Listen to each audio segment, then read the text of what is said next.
Hey guys, this is Spooky Noodles, and this is book haul-ish.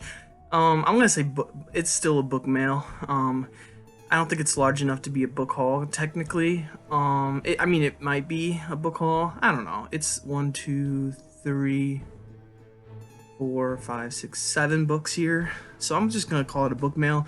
I got one of these books yesterday, and then I got most of them today. So let's just get crack-a-lack, shall we, guys? First book we have here is Death Trance by Graham Masterton. Pretty cool little book here. Let me read the back real quick. As president of one of Tennessee's largest companies, Randolph Clare is outraged when arsonists destroy one of his Memphis plants. But when his wife and children are savagely murdered, all thoughts of vengeance are drowned in his grief.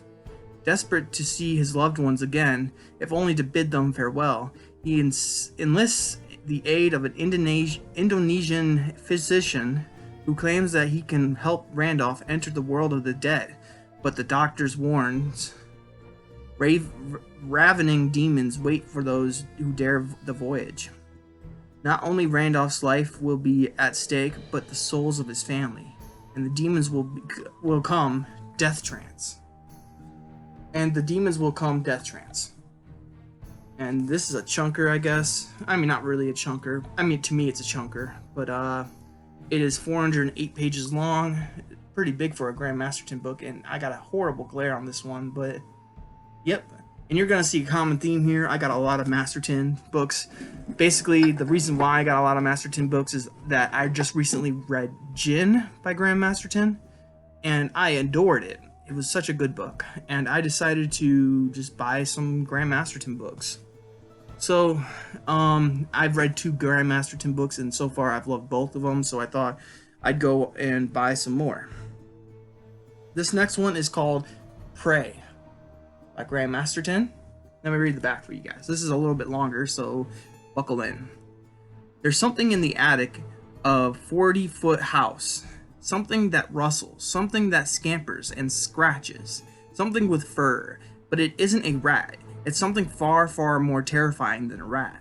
Recently divorced, David Williams takes a job restoring 40-foot house, a dilapidated 19th century orphanage, hoping to find peace of mind and get to knowing his young son, Danny.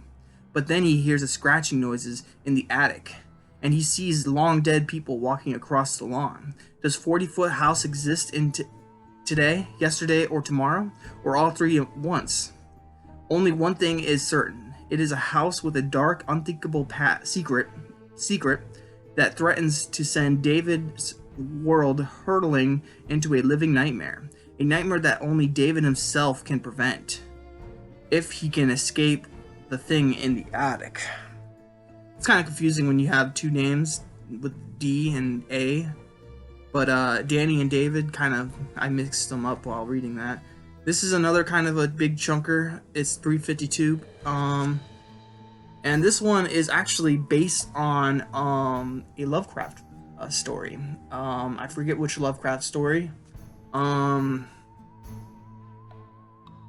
remember which Goosebumps story, or not Goosebumps. I think it was Something There by H.P. Lovecraft. I can't remember which story it's from, but yeah, Prey is based on an H.P. Lovecraft story or novella. I'm not really sure how long the story is, but yeah, I thought I'd get that one because it sounds really interesting. All right, next is a cool book. I'm very happy to own this one because I loved the first one so much. I'm not sure if this is a Harry Erskine book. I think it is. I'm trying to see if it's written in first person or not.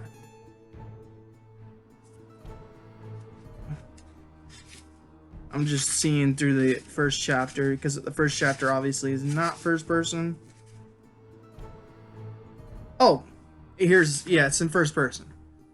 So that is Revenge of the Manitou by Graham Masterton. I was just curious and wanted to know more about this series. I dug the first one. So, and I told myself I would not I would not continue with the series. But yeah, I won't read the back just in case you haven't read the Manitou, the first one. This is the second one, so I don't want to ruin it for you guys. But yeah, that's Revenge of the Manitou by Graham Masterton. Alright, next we have Graham Masterton's Sacrifice, and obviously it has something to do with the Soviet Union. It says the balance of world power is at stake. One alliance will become the sacrifice. So let's read the lengthy back. Charles Crow, long ago, promised he would never get involved with intelligence work again.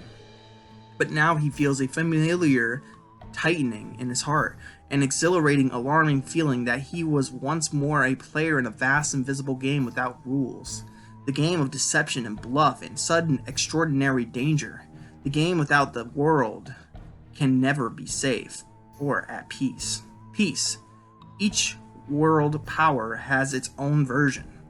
Now, events are being shaped which will totally alter the international balance of power, with far greater and more devastating effects than ever before. Experts, men and women like Charles Crow, will take their positions. Some will live, some will die. Players and opponents in a struggle of the future of humanity, win or lose, their lives are all a sacrifice. And I don't know what that worm thing is on the front, but I must know. That's why I bought it, because I wanted to know what the worm on the front was all about. So next, we have a really cool Graham Masterton book, which I am very excited to read, and it's actually in a pretty good shape. And I'm happy this one, out of all the books, are in good shape. And that is Walkers. Look at that. You got the wall basically choking some kid out. Or man, I'm not sure. Let me read the back for you guys. This one I'm looking very forward to. I don't know if I think it's written in second or third person. I'm pretty sure it's written in third person. I think only the Harry Erskine books are written in first person that I know of. I don't know. This is Walkers. Let me read the back for you guys. The Oats. The huge old building of decrepit but gorgeous, just the place for Jack Reed to build a posh country club. But the old sanitarium holds a deadly secret when its ornately carved walls. Within its ornately carved walls. 60 years ago, the psychopaths who filled the halls mysteriously disappeared and have never been found.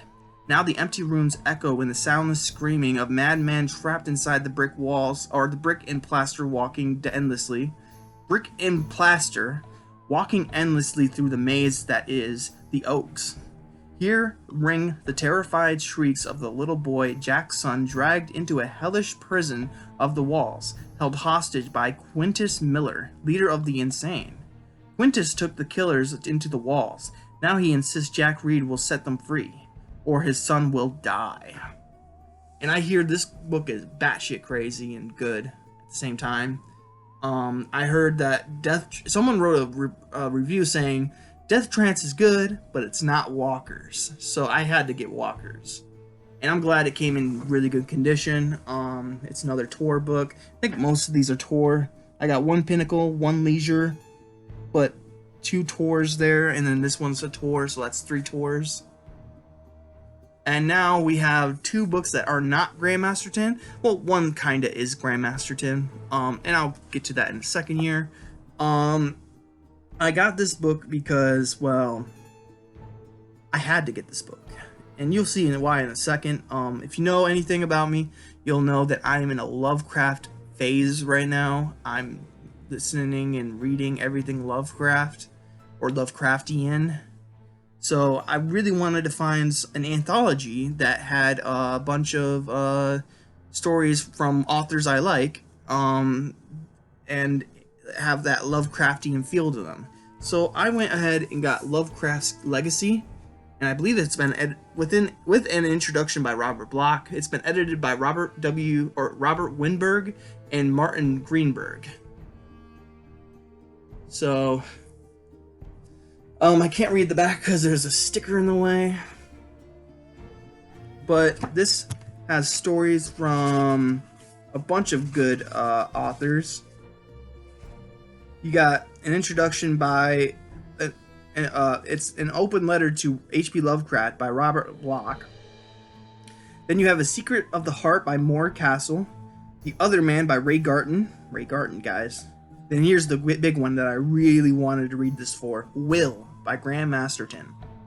The Big C by Brian Lumley, which I'm very curious to read that story because, one, it's Brian Lumley and I want to check him out. Two, Big C usually means cancer. So I would love to hear a Lovecraftian cancer story. So yeah. Ugly by Gary Brandner, which I love Gary Brandner's The Howling. So I think I like this one.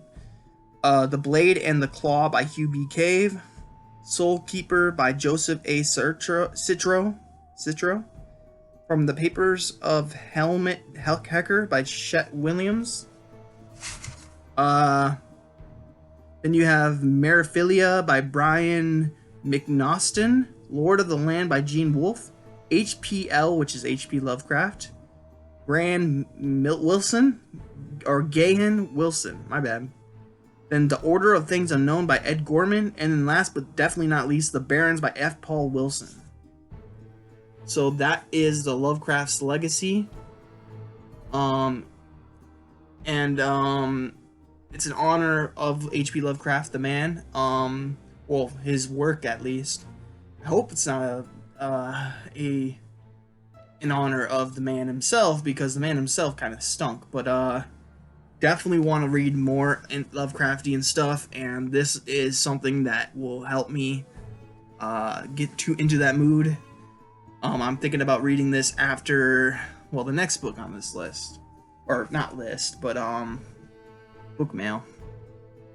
But yeah, I'm reading this book specifically for the Will and the Big C by the Will by Graham Masterton and Big C by Brian Lumley. So now we are down to the last book, which is by Michael Patrick Hicks, which is The Resurrectionists. And this is Black historic horror fiction. So let me read the lengthy back. Having won his emancipation after fighting on the side of the colonies during the American Revolution, Salem Halley is a free man. Only a handful of years after the end of the British rule, Halley finds himself drawn into a new war, unlike anything he has ever seen. It's either Halley or Holly. I'm going with Halley. It's probably Holly. I'm gonna go Holly. New York is on the cusp of a new revolution as the science and medicine advances, but procuring bodies for study is still illegal. Bands of resurrectionists are stealing corpses from New York cemeteries, and women of the night are disappearing from the streets only to meet grisly ends elsewhere. After a friend's family is robbed from their graves, Holly is compelled to fight back against the wave of exhumations plaguing the Black Cemetery. Little does he know, the theft of bodies is key to a far darker arts being performed by the resurrectionists. It's successful. The work of these occultists could spell the end of the fledgling American experiment and the world itself. The Resurrectionists, the first book in the Salem Halley series, is a novella of historic cosmic horror and the author of Broken Shells and Mass Hysteria. So that is The Resurrectionists by Michael Patrick Hicks, and I will be right back. Hello, I'm back, and I'm actually going to end this video soon, so that is the book haul. I got Resurrectionist by Michael Patrick Hicks. I got Lovecraft's Legacy, which has a bunch of good stories in it. I can't wait to read, especially Will and the Big C. Hear great things about Will by Graham Masterton, so I can't wait to give that a read. And let's see here. Walkers, which is top of the list to read. Sacrifice, Revenge of the Manitou, Prey, which sounds very Lovecraftian, so I have to read that one. and in a death trance. I hope you guys enjoyed this book haul. I know I did, because I received it, so of course I'm gonna like it. But I hope you guys have a good day, and I hope you guys have a spooky night. Catch you in the next video, guys. And wow, I can't believe walkers came in such a good condition. I mean, it's not the best condition. You can see a break in the spine, but it just means someone read it. And when you feel it, it feels like bricks, which is really cool. So I love the detail they put in some of these books. But that's it for me today. I hope you guys have a good day. I hope you have a good night or a spooky night. I'll catch you in the next video. Peace out, guys. Now I am become death, the destroyer of worlds.